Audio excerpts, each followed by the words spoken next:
जे खरं निवडणूक आयोगाचं काम आहे, जे BLOचं काम आहे, तुम्ही हा विचार करा. आज तुम्ही मीडिया म्हणून कुठच्याही मतदारसंघात जा आणि विचारा किती याद्या आहेत तुमच्याकडे, किती BLO असायला पाहिजे आणि कोण BLO म्हणून नेमकं येतंय. BLO म्हणून गंमत अशी झालेली आहे, महानगरपालिकेची जी काही यंत्रणा निवडणुकीची आहे, BLO म्हणून कोण येतंय, तर ज्यांना लिहिता येत नाही, वाचता येत नाही, असे लोक पाठवले जात आहेत BLO म्हणून.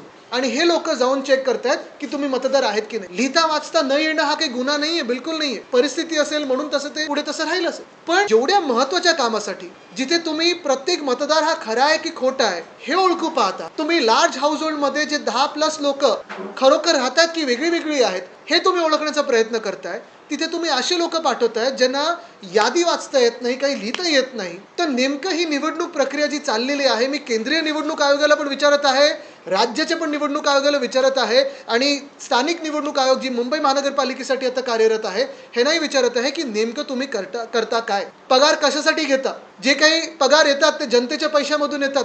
का म्हणून आम्ही तुमच्या सस्पेन्शनची मागणी करू नये, का म्हणून आम्ही कोर्टात जाऊ नये तुमच्या सस्पेन्शनसाठी, का म्हणून तुमच्या विरुद्ध आंदोलन करू नये, का म्हणून तुमच्या घरावर येऊन विचारू नये की तुम्ही आमच्या देशाची वाट का लावतात.